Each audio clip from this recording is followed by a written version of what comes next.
여러분 만나뵙게 돼서 반갑습니다. 제가 사랑하고 존경하는 우리 김익만 선교사님께서 사역하시는 귀한 교회에서 말씀을 전하게 되어 영광으로 생각합니다. 이 교회가 태국 문화권 또 한국 문화권의 브릿지 역할을 하는 귀한 교회가 되고 있음에 대해서 하나님께 감사드리고 앞날에 주님이 더 귀히 쓰시는 교회가 되시기를 예수님 이름으로 축원합니다. 제가 먼저 아브라함 스토리를 간단히 얘기를 좀 나눌 필요가 있지 않나 생각이 됩니다. 여러분 아브라함 이야기를 읽으시면서 어떤 느낌이 들었어요? 아브라함 얘기. 하나님이 아브라함을 부르시고 믿음의 조상이라고 그러잖아요. 부르시고 그를 부르신 다음에 세 가지 복을 약속하십니다. 자손의 복, 하늘의 별처럼 많게 하리라. 바다의 모래알처럼 많게 하리라. 두 번째는 땅의 복을 약속하셨어요. 내가 밟는 땅을 다 내게 주리라. 세 번째는 모든 열방의 복의 통로가 되리라. 이 세 가지가 아브라함 언약 가운데 하나님께서 약속하신 축복들입니다. 자, 이게 과거에 이스라엘 민족 태동의 하나의 약속이기도 하지만 구약 역사 속에 다 이루어졌어요. 가나안 땅을 얻게 됐죠. 자손 하늘의 별처럼 많게 하리라. 출애굽할 때 200만이 되는 장정만 60만이 되는 큰 민족을 이뤘고 또 아브라함 자손을 통해서 세계 열방의 복을 받는 그런 은혜를 하나님께서 누리게 하셨죠. 결국 우리도 아브라함 자손인 예수님을 통해서 복을 누리게 됐잖아요. 그렇잖아요. 세상 열방이 다 복을 누리게 되었습니다. 자, 아브라함에게 약속하신 이 세 가지 복은 이게 무슨 복이냐? 신앙생활 여정의 복이에요. 우리가 예수님 믿으면 아브라함과 같은 복을 누리게 된다는 약속을 하고 있는 겁니다. 자, 아브라함이 부름받았을 때는 아브라함과 사라 두 사람이었잖아요. 누쪽 가롯이 따라왔지만 그것도 자식 준다고 했는데 장장 25년이나 기다린 다음에 100세나 돼서 딱 하나 주셨어요. 이 하나 가지고 어떻게 하늘의 별처럼 많은 자손을 이룰까? 그 한 자손이 바로 이삭인데 또 이삭이 또 언약의 자손을 하나 얻는데 또 상당한 시간이 걸리게 됐습니다. 에서는 버림당했으니까.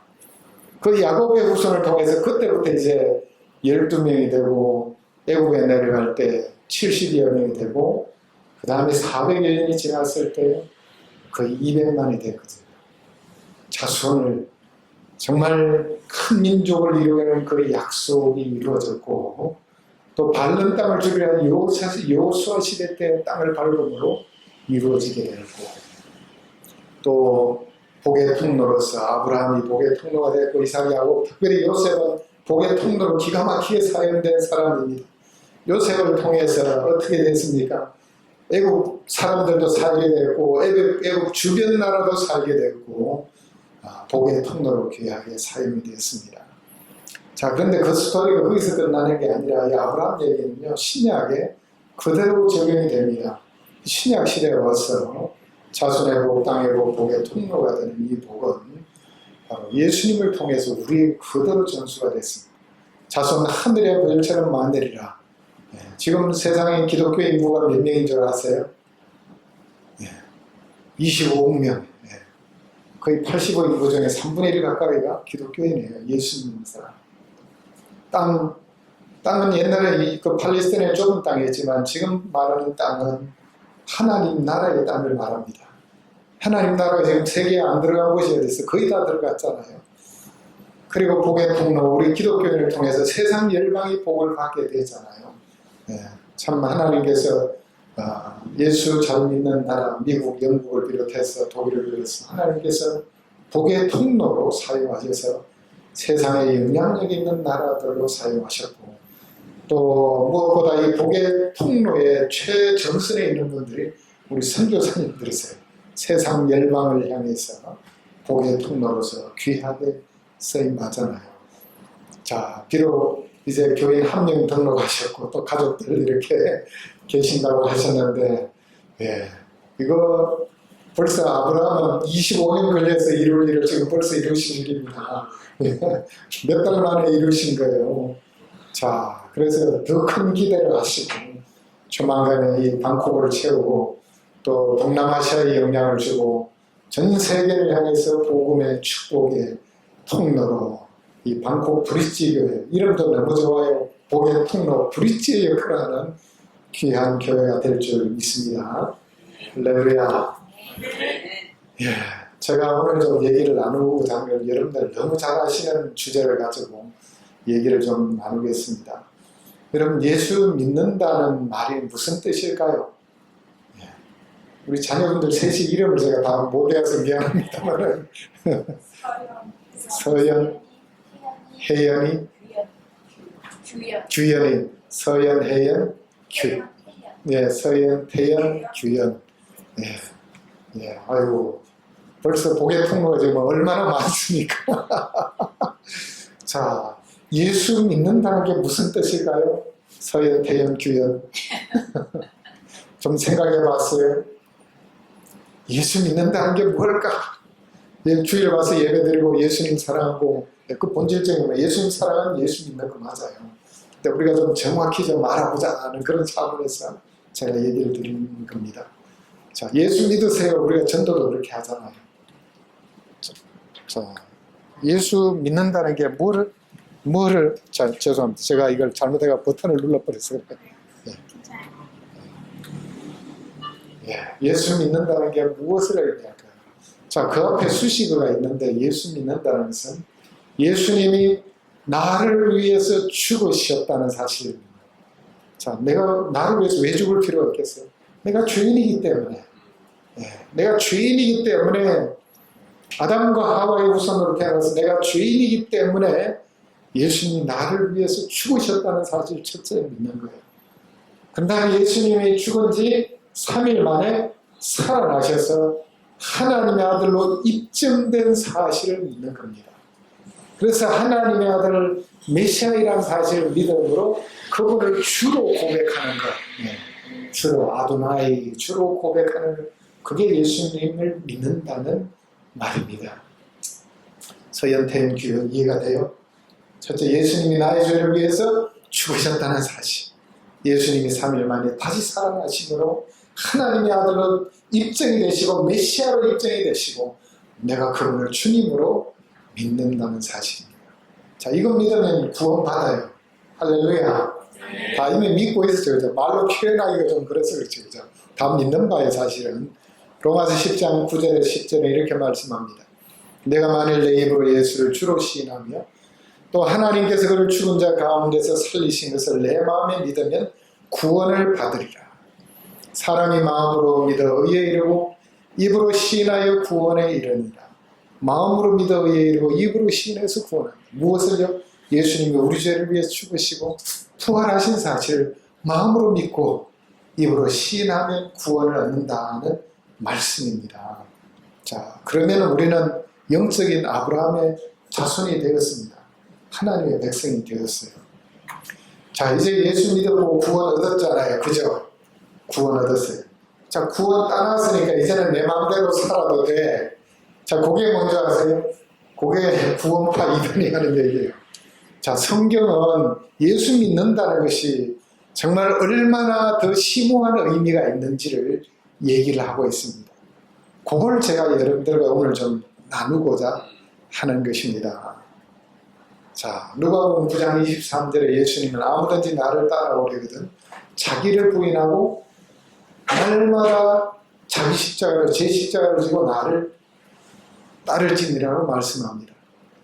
자, 여기서는 예수 믿는다는 말씀, 예수님은, 자, 복음서를 자세히 보세요. 자, 나를 믿으라는 말, 복음서 중에 요한복음이 자주 나와요. 다른 복음서에 나를 믿으라 직접적으로 이렇게 얘기하는 말씀이 생각보다 많지가 않아요. 그런 다르게 표현하고 계세요, 예수님이. 그 말이 뭐냐? 나를 따르라는 말입니다. 예수 믿는다는 말은 나를 따르라. 예수님의 말씀과 삶을 따르라. 그 말씀입니다. 그 말은 뭐냐? 내 제자가 되라는 말입니다. 제자가 된다는 말은 요즘식으로 예수 믿는 걸 말합니다. 자, 예수 믿는다는 게 뭘 말하느냐? 자, 그 두 앞에 나오는 두 가지 용어가 중요합니다. 아무든지 나를 따라오든 자기를 부인하고 먼저 자기 자신을 부인해야 된다는 말. 그 다음에 날마다 자기 십자가를 지고 나를 쫓아오라고 말씀합니다. 자, 요 의미는 좀 더 뒤에 설명을 더 구체적으로 할게요. 자, 오늘 로마서 갈라디아서 2장 20절에 보면은 자, 요 말씀을 또 다르게 표현하고 있어요. 자, 성경 말씀 피신 말씀 한번 볼까요? 갈라디아서 2장 20절 다시 한번 읽어볼래요? 갈라디아 2장 20절 한번 우리 소리내서 한번 읽어보겠습니다. 내가 그리스도와 함께 십자가에 못 박혔나니 이제는 내가 사는 것이 아니요 오직 내 안에 그리스도께서 사시는 것이다. 이제 내가 육체 가운데 사는 것은 나를 사랑하사 나를 위하여 자기 자신을 버리신 하나님의 아들을 믿는 믿음 안에서 사는 것이라. 예, 좋습니다. 자, 이 말씀은요, 우리와 주님과의 예수 믿음에는 관계가 달라져야 된다는 것을 분명하게 말씀해 주고 있습니다. 자, 그림을 한번 보겠습니다. 자, 이거 많이 보셨죠? 어디에 나오는 건지 아세요? 사형리 맞습니다. P4U, 요즘 새로 P4U로 만들었죠. Plan for You라고 만들었는데, 사형리인데, 이 사형리에 나오는 그림을 제가 이렇게 복사해가지고 왔습니다. 자, 보시면은, TV라 가지고 예? 레이저가 안 돼, 괜찮습니다. 예. 예. 자, 여기 보시면요. 이거 손가락으로 하면 되겠네요. 안 해도 되겠어요. 자, 여기 동그라미는요, 마음을 말합니다. 마음을 말하고, 이 의자는 마음의 중심을 말하고, 자, 이 점들은 세상 일을 말합니다. 자, 이 사람은 어떤 사람? 비신자죠. 그죠? 비신자는 예수님, 십자가 예수님이 마음 밖에 있어요. 그렇죠? 네. 예수님 영접해 본 적이 없어요. 마음 밖에 있어요. 자, 마음의 중심에 누가 앉았어요? S는 self, 자기를 말합니다. 자, 마음의 의자에 자기가 올라 앉아 있습니다. 그래서 자기가 모든 걸 다 해요. 자, 신자와 비신자가 어떻게 다른지 질문을 해보면 금방 알 수 있습니다. 당신은 삶의 원리가 뭡니까? 비신자는 내가 존대로 살아야죠. 그게 죄인지도 몰라요. 근데 신자는, 성도는 뭐냐? 당신의 삶의 원리가 뭐예요? 저는 말씀대로 살아갑니다. 신앙이 깊든 얕든 말씀이 1차적인 기준이에요. 주님의 말씀. 비신자는 예수님 인생 밖에 있고 자기 마음대로 살아가는 사람입니다. 자, 예수 믿고 신자가 됐다는 뭘 말하느냐? 신자는, 자, 마음의 중심에 누가 앉아있어요? 예수님이 앉아있죠. 자, 나는 어디에 있어요? 의자 밑에 내려와 있어요. 내려와서 내 모든 일을 예수님에게 맡겼습니다. 그래서 예수님이 나의 주님이라고 고백하는 것은 예수님의 내 인생의 주인이시기 때문에 주님께서 내 삶을 이끌어 가시는 삶. 이게 신자의 삶입니다. 자, 그런데 비신자는 보면 자기가 이 점이 왔다리 갔다리 하죠. 이 점이 왔다리 갔다리 하면 자기가 멋대로 살기 때문에 자주 좌절과 혼란에 빠지는 삶을 사는 것이 비신자의 삶입니다. 근데 신자의 삶은 예수님이 우리 인생의 주인이 되시고 주님이 이끌어 가시기 때문에 하나님의 계획과 일치된 정렬된 삶을 살게 됩니다. 그래서 성도의 삶은 마음속에 큰 평안이 있습니다. 제가 지금도 기억나는 정철 씨아씨 영어 선생님, 그분이 우리 맥석대학교에 와서 한번 특강을 했어요. 어떤 얘기는 자기가 비신자인 아들 때문에 영국 유학한 아들이 예수 믿고 와서 자기도 기독교인이 됐다는 얘기를 하더라고요. 간증하면서 자기가 젊었을 때 돈도 많이 벌고 했는데 예수 믿어보고 확실히 다른 걸 하나 경험했다는 거예요. 그게 뭐냐? 마음에 평안이 왔다는 겁니다. 예, 하나님께서 다스리기 때문에, 주님이 다스리기 때문에 삶의 질서가 정연하고 마음에 참 평안을 누리는 삶을 삽니다. 자, 여러분 이런 삶을 항상 누리고 살고 계세요? 네. 자, 그런데 하나 더 보겠습니다. 제가 만든 그림이 하나 더 있어요. 자, 이 그림입니다. 자, 이거는 제목이 뭐예요? 나 중심의 그리스도인이에요. 자, 마음을 보시면 마음 안에 누가 예수님이 들어오긴 들어왔어요. 그렇죠? 그런데 마음의 중심에 누가 앉아있어요? 내가 앉아있어요. 나, 셀프가 이게, 내가 이게 앉아있어요. 그래서 누구 마음대로 해요? 내 마음대로 하면서 사는 거예요. 내 마음대로. 내 마음대로 하면서 살기 때문에 어떻게 해요? 이 전달해 보세요. 세상사가 어떻게 됩니까? 비신자가 똑같죠. 자주 좌절과 혼란에 빠지는 이 정체성의 혼란 속에 사는 이런 삶을 살게 됩니다. 자, 예수님을 영접했지만 내 중심에 내가 여기 예전에 앉아 있으면 이런 문제가 생긴다는 겁니다. 자, 우리 신앙생활 갈라디아서 2장 20절 다 설명 끝나서 이 그림만 보면 다 이해됩니다. 자, 그래서 우리 신앙생활은 뭐냐? 이 나를 끌어내리고 예수님 여기에 마음 중심에 앉히시는 것, 이게 신앙생활이에요. 그게 신앙생활 잘하는 방식입니다. 자, 이제 갈라디아서 2장 20절 이제 한 말씀을 조금씩 분석해서 보겠습니다. 자, 첫째, 자, 우리가 갈라디아 2장 내가 그리스도와 함께 십자가에 못 박혔나니, 자, 내가 그리스도와 함께 십자가에 못 박혔나니, 그런 적 이제는 내가 사는 것이 아니오라고 말씀하죠. 자, 내가 살았다 죽었다. 자, 예수님이 마음의 왕자에 있는 삶은 어떤 삶이냐? 내가 죽어야 된다는 거예요. 내가 여전히 앉아있으면 마음의 왕자에 내가 앉아있으면 여전히 내가 주인 노릇하지. 내가 죽어야지. 이 바울이 고백하는 겁니다. 갈라디아에서. 내가 죽었다. 네. 내가 죽어야지 예수님이 왕자에 올라올 수 있습니다. 여러분, 십자가 하면 뭐가 생각나요? 내가 그리스도와 함께 십자가에 못 박혔다고 그랬죠. 그냥 죽었다가 아니라 십자가에 못 박혔다. 예수님의 십자가 생각나잖아요. 자, 여기서 우선 내가 그리스도와 함께 십자가에 못 박혔다고 했는데, 내가는 어떤 내가일까요? 우리가 내가 많이 하잖아요. 내가. 이 내가는요, 옛사람을 말합니다. 아담의 본성을 이어받은 옛사람. 그래서 나의 옛날 욕심, 옛날 가치관, 옛날 사상, 옛날 인간적인 생각, 이 모든 것을 대표하는 말이 내가라는 말. 내가 그래서 죽었다는 말입니다. 자, 이 내가 왜 문제일까요? 원래 내가는요, 아담과 하와가 함께 타락한 존재입니다. 자, 아담과 하와가 왜 타락했어요? 뭐 먹고 타락했습니까? 선악과 다 먹고 타락했죠, 그죠? 선악과는 무슨 문제가 있어요, 선악과? 선악과의 상징적인 의미를 잘 알 필요가 있어요. 선악과를 따먹는다는 게 무엇을 의미할까요? 자, 사단이 하와를 꼬일 때, 선악과 따먹으라 할 때 뭐라고 꼬였어요? 혹시 기억나세요? 예? 네가 따먹으면 눈이 밝아져가 하나님처럼 된다고 얘기하잖아요. 자, 하와 할머니 마음속에 내가 하나님처럼 좀 돼봐야 되겠지. 마음의 왕자에 내가 하나님이 주인이신데 내가 앉아보겠다는 이 욕망, 이게 바로 자기중심성이에요. 자기중심성.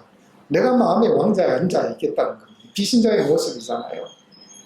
자, 그게 내 욕망, 내 야망이 바로 살아있는, 이게 바로 아담과 하와의 타락한 모습을 지닌 우리 인간의 모습입니다.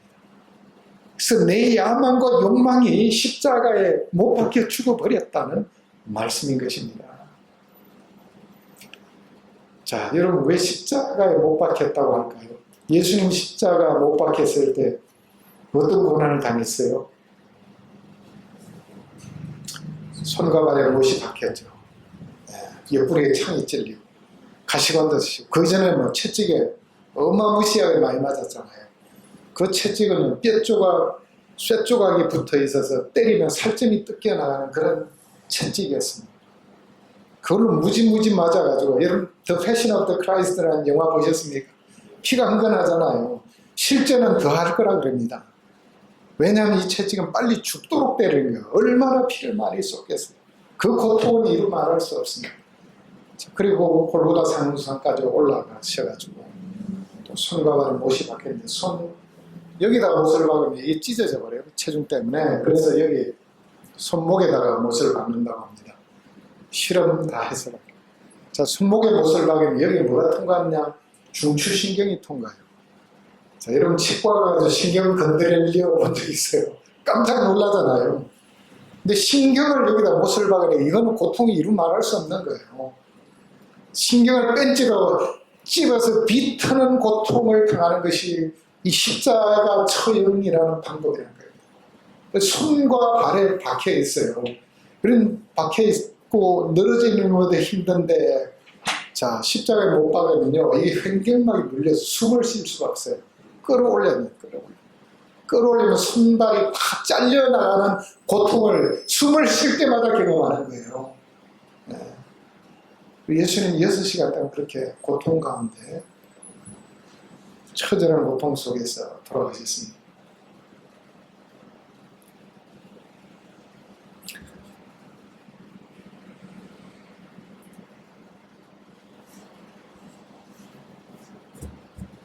예수 믿는다는 것은 내가 그렇게 십자가에 처절히 못 박혀 죽었다는 사실을 인정하는 것입니다.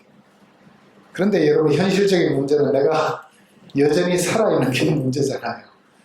내 자존심이 살아가지고 때로는 분노도 튀어나오고 이기심이 생겨서 자기 것만 챙기려는 그런 욕망도 있고, 또 세속적인 욕망, 물욕, 명예욕, 권력욕, 탐욕, 인정욕 등이 또 살아있고, 때로는 교만이 살아서 기고만장한 우리의 모습이 나타나기도 하고, 정말 내가 제대로 믿는가라는 그런 생각이 때로는 들기도 합니다. 여러분, 이 문제를 어떻게 해결해야 될까요? 예수님의 해결책은 누가복음 9장 23절에 이렇게 말씀합니다. 아까 읽은 말씀입니다. 아무든지 나를 따라오려거든 자기를 부인하고 날마다 제 십자가를 지고 나를 따르라고 말씀합니다.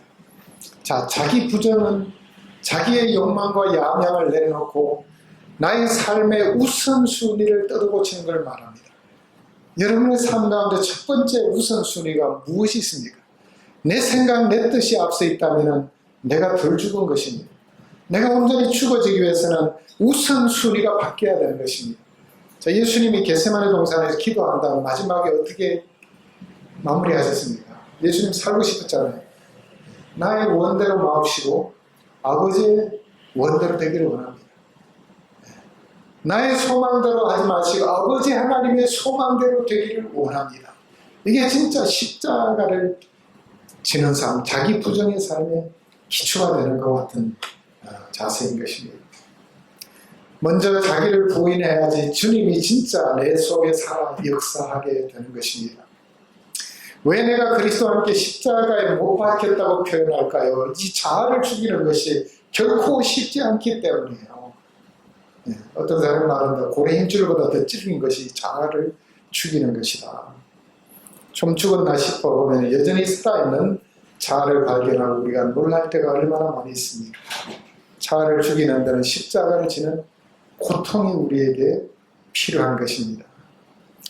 그래서 정말 우리는 이 자아를 죽이기 위해서 야곱이 약복강가에서 자신의 마지막 남은 인간적인 것을 포기하는 것 같은 포기의 기도가 우리에게 필요한 것입니다. 내 힘으로 안 되기 때문에 이를 위해 우리는 기도해야 되고 성령님의 도우심을 구해야 되는 것입니다. 자, 우리가 먼저 그의 나라와 그 의를 구하라 우리가 종종 얘기하잖아요. 이 자아를 죽이는 것이 그의 나라와 그 의를 구하는 것입니다. 자, 그의 나라는 뭐예요? 하나님 나라잖아요. 하나님 나라. 하나님 나라는 어떤 곳이에요? 죽음에 가는 천국. 하나님 나라잖아요. 하나님 나라는 하나님이 또한 현재적인 의미에서는 하나님이 통치하시는 곳이 바로 하나님 나라가 임한 곳이라고 성경은 말합니다. 자, 하나님의 통치하심이 우리의 마음속에 임한 그곳이 바로 하나님 나라가 임했다라고 얘기하죠. 자, 자기 부정을 위해서 기도하면 그것은 나 자아를 죽이고 내 속에 하나님의 온전하신 통치하심을 위한 기도이기 때문에 그것이 바로 하나님 나라와 의를 위한 기도라고 할 수 있겠습니다. 자, 이 비밀을 사도 바울은 잘 알기 때문에 나는 날마다 죽노라 라고 얘기를 했습니다. 자, 이제 두 번째, 이제 내 안에 예수님이 살아있다는 믿음으로 사는 것이 우리에게 중요합니다. 자, 아까 갈라디아 2장 20절 뒷부분에 보세요. 오직 내 안에 누가 살았어요? 그리스도께서 사시는 것이라. 자, 예수님이 부활하시고 성천하시고 하늘 올라가셨잖아요. 올라가신다면 어디에 계실까요? 저 구말리 장천 하늘 뒤편에 계실까요? 오순절에 성령으로 우리와 함께 이 땅에 오셨습니다. 우리에게 오셨습니다. 자, 신학적으로는 아버지 하나님과 성자 예수님으로부터 성령께서 발출하셔서 우리에게 오셨다라고 얘기합니다. 그래서 예수님은 영으로 우리 속에 오셔서 우리의 마음속에 계시면서 우리의 삶을 우리 속에서 살아가고 계시는 것입니다. 이게 바로 내 안에 그리스도께서 사신다는 뜻입니다. 내 몸속에 계신 주님께서 지상에서 사셨던 그와 같은 삶을 가기 위해서 예수님은 이 땅에 다시 오시고 우리 마음속에 성령으로 우리 속에 임재해 계시는 것입니다. 그래서 주님께서 우리의 삶을 다스리실 때 주님이 맺으셨던 아름다운 인격적인 열매, 겸손과 온유의 열매, 또한 사랑과 섬김과 희생의 열매, 지혜와 명철의 열매, 또 예수님처럼 전도와 양육의 열매, 또 사역의 열매, 하나님 나라의 비전이 우리 속에 열매로 나타나게 될 것입니다. 정말 주님이 우리 속에 살아계시면 우리가 작은 예수로 살아갈 수 있게 되는 것입니다. 그런데 내가 살아있으면 주님께서 내 속에 역사하실 수 있을까요? 네, 내가 살아있으면 내가 살아 역사하는데 어떻게 주님께서 역사할 수 있을까요? 내가 먼저 죽어야지 주님께서 살아 역사하셔서 일하실 수 있는 것입니다. 제가 이것을 정말 귀하게 체험한 일이 있었습니다. 제가 뉴욕에서 이민 목회를 할 때 그 뉴욕 브루클린 지역에 이민 교회들이 모여서 탁구 대회를 한 번씩 했어요. 탁구 대회는 교인들도 탁구 시합도 하고 하지만 목회들도 했어요. 제가 탁구를 잘 못 치니까 우리 교회 집사님 중에 한 분이 한국 국가대표로 계셨던 분이 계셨어요. 그래서 어느 날 이제 목사님 탁구는 이렇게 치는 겁니다 하고 제 손을 잡고 탁구를 가르쳐 주셨어요. 손을 잡고 이제 공을 주거니 받거니 하면서 봤는데 공이 여전히 안 들어가요. 왜 안 들어갈까요? 제가 힘주고 있으니까 안 되는 거예요. 그러니까 그 집사님이 목사님 힘 좀 빼세요. 힘 좀 빼. 그래서 힘을 조금 뺐더니 조금 잘 들어가요. 완전히 뺐어요. 그래서 힘을 완전히 뺐더니 드디어 국가대표 선수의 실력이 살아 역사하기 시작했습니다.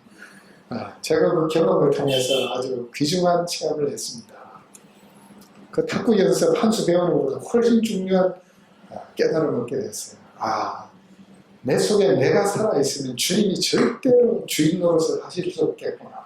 내가 완전히 죽어질 때 주님께서 나를 다스리시고 주님의 능력이 역사하겠다는 사실을 그때 제가 깨달았습니다. 그래서 정말 내가 완전히 내려놔야지 성령께서 나를 다스리시고 그래서 성령께서 온전히 나를 다스리시고 성령의 역사가 나타나 있구나 사실을 그때 체험하게 되었습니다.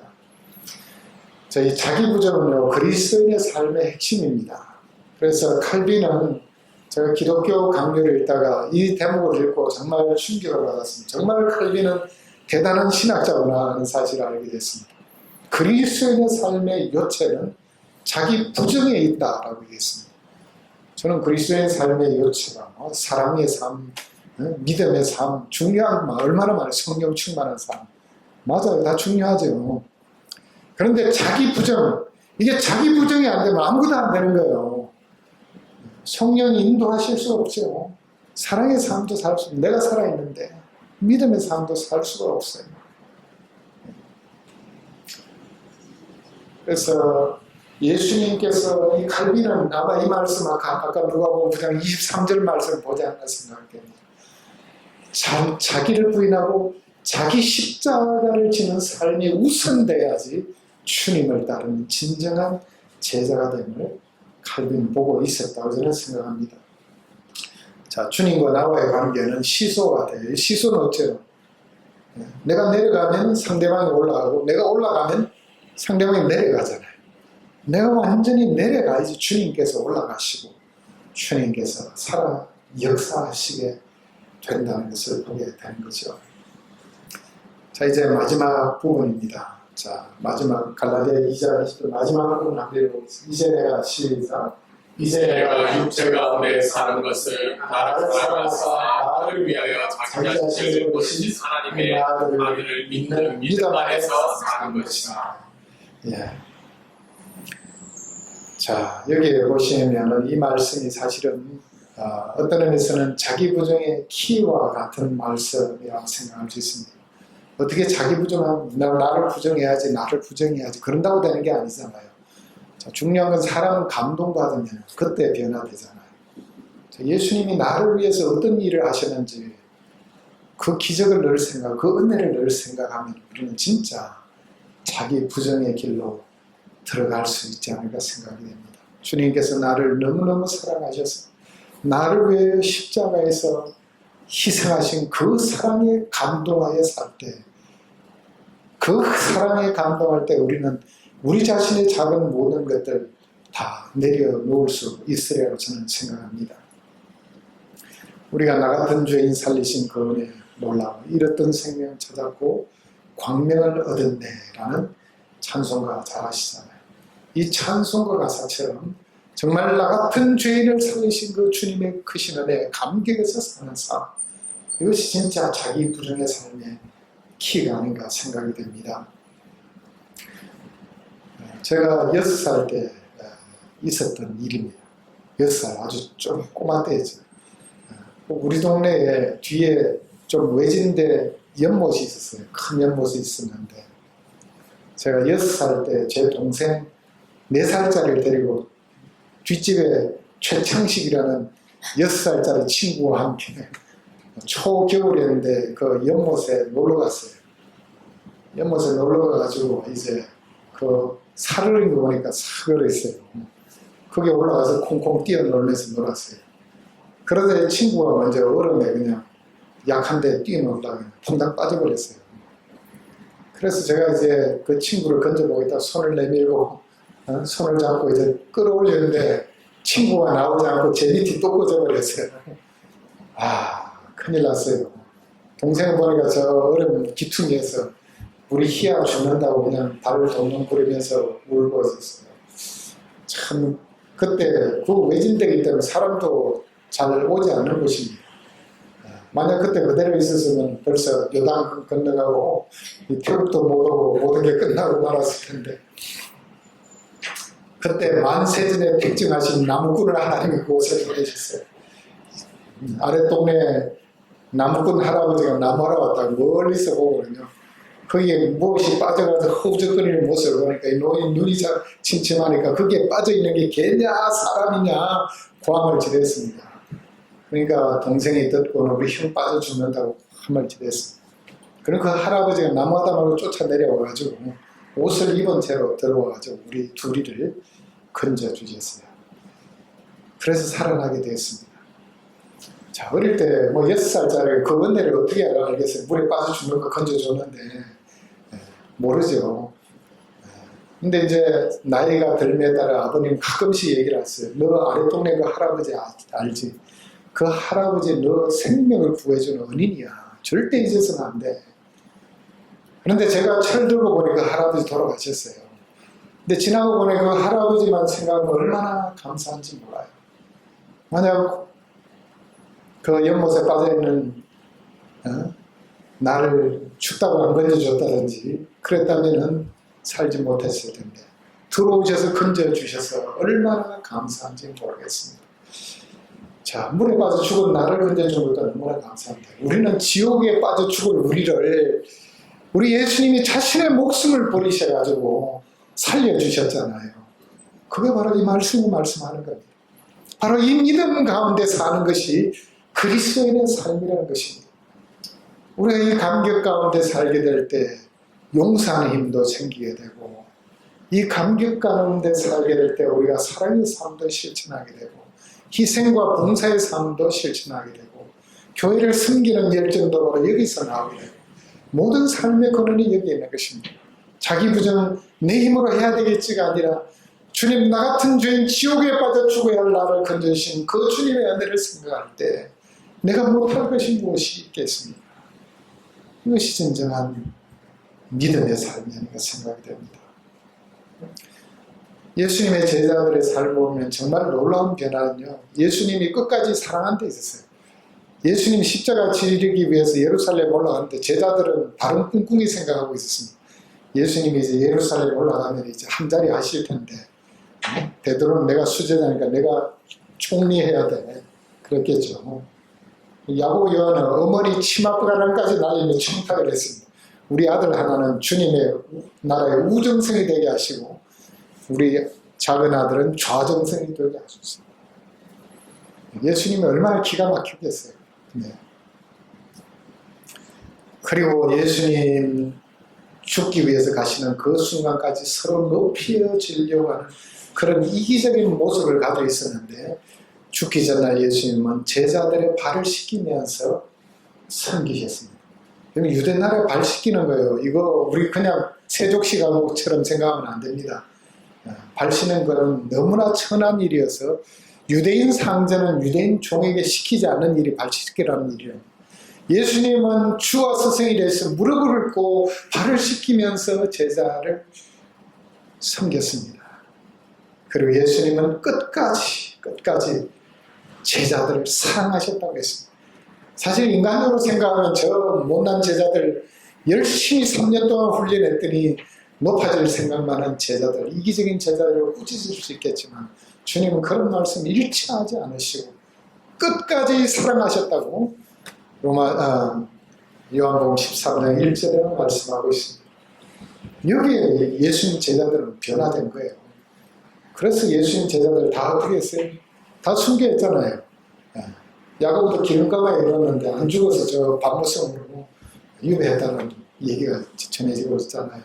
순교의 제물들이 되신 바로 예수님의 사랑에 감격했기 때문에 거기에 자기 목숨까지 내놓는 자기 부정의 자리로 들어가는 진짜 헌신된 그리스도의 제자들이 되었죠.